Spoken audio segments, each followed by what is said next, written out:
Good morning बच्चों कल हम लोग आपके हमने हिंदी गद्य की शुरुआत करी थी।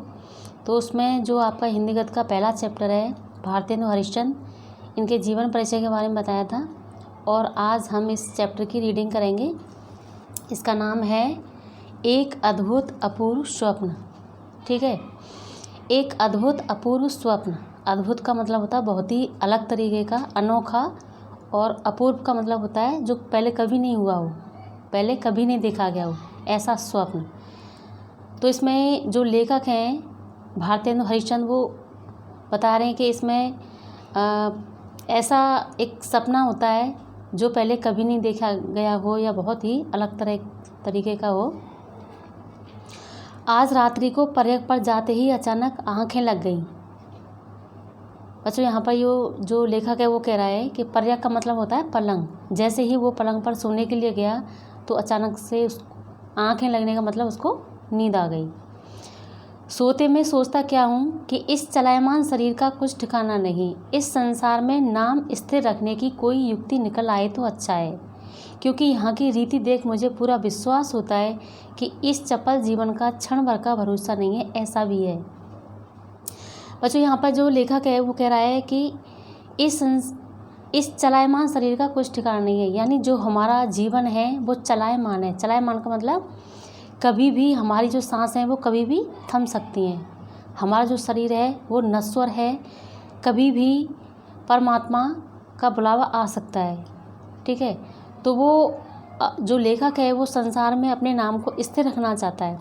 मतलब वो ऐसा कुछ काम करना चाहता है कि लोग हमेशा उसको याद रखें।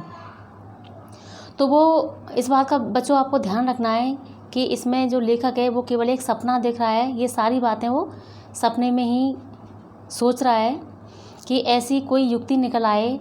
वो कुछ ऐसा करना चाहता है कि लोग जो हैं उसको याद रखें, उसकी जो प्रसिद्धि है वो हमेशा बनी रहे।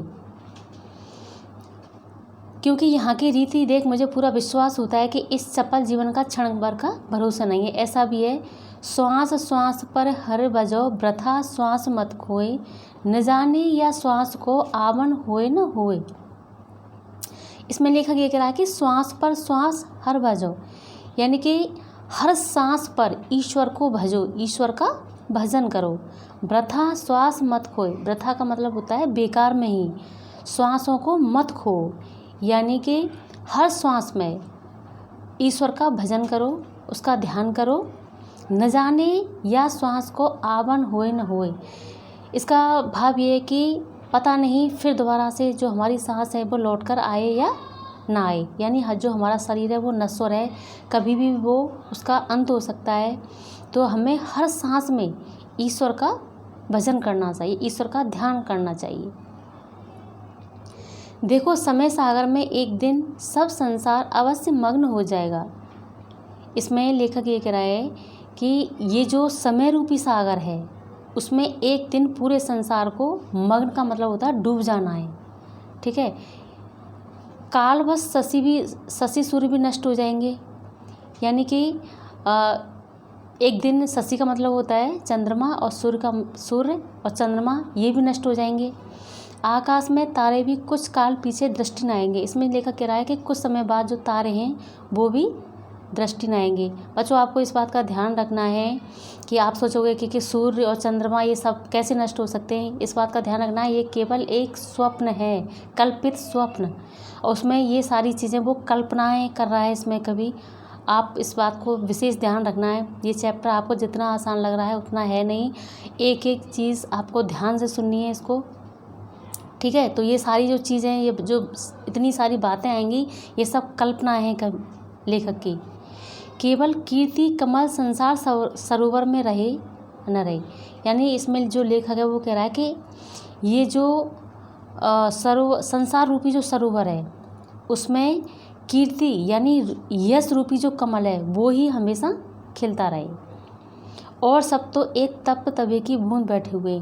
यानी कि जो हमारी प्रसिद्धि है, लेखक ये कहना चाह रहा है कि जो हमारी प्रसिद्धि है, यश है, केवल वो ही इस संसार में रहेगा, वरना और सारी जो चीज़ें हैं केवल एक तप्त का मतलब होता है गर्म तवे पर। जैसे बच्चों आपने देखा होगा कि जैसे एक गर्म तवा होता है, उस पर पानी की थोड़ी सी बूंद डालते हैं तो वो क्षण भर में ही नष्ट हो जाती है।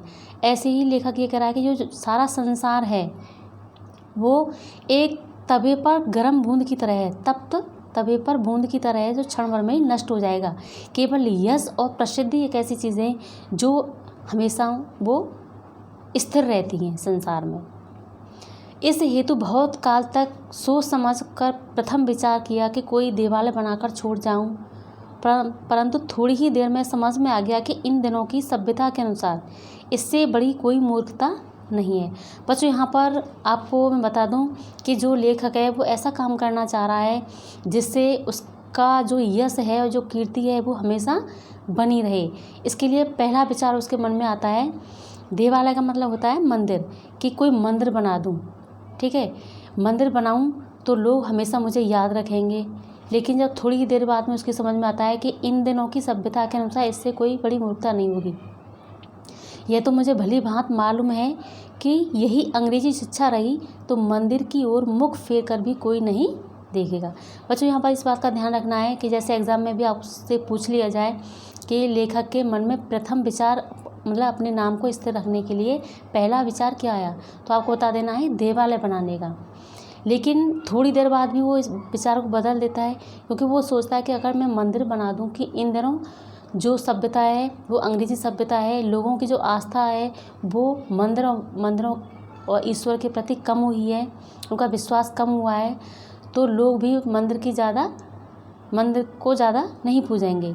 तो ये विचार भी रिक्त हो जाता है उसका। इस कारण विचार का परित्याग करना पड़ा। पहला विचार यह आया था, लेकिन कुछ देर बाद ही लेखक इसका परित्याग कर देता है। फिर पढ़े पढ़े पुस्तक रचने की सूझी। फिर दूसरा विचार आता है पुस्तक लिखने का। बच्चों आपको इस बात का ध्यान रखना है, मैं बार बार इस बात को कह रही हूँ कि ये केवल उसके कल्पित विचार हैं, स्वप्न देख रहा है इसमें, ठीक है। परंतु इस विचार में बड़े कांटे निकले, क्योंकि बनाने की देर न होगी कि कीट क्रिटिक काटकर आधी से अधिक निगल जाएंगे। बच्चों इस लाइन को आपको ध्यान रखना है कि जो दूसरा विचार जो लेखक के मन में आता है वो आता है पुस्तक रचने, लेकिन इसमें भी कांटे निकले। कांटे का मतलब अड़चनें आ गई। क्या अड़चन आ गई इसमें? बनाने की देर न होगी कि कीट क्रिटिक। बच्चों यहाँ पर जो कीट क्रिटिक का मतलब आलोचकों से है। जो आलोचक होते हैं, यानी जो लेखक है वो ये विचार कर रहा है कि जैसे ही मैं पुस्तक लिखूँगा तो जो आलोचक हैं वो बहुत सारी कमियाँ मेरी किताब में निकाल देंगे, तो उससे भी कोई फ़ायदा नहीं होगा, लोग उसको पढ़ेंगे ही नहीं।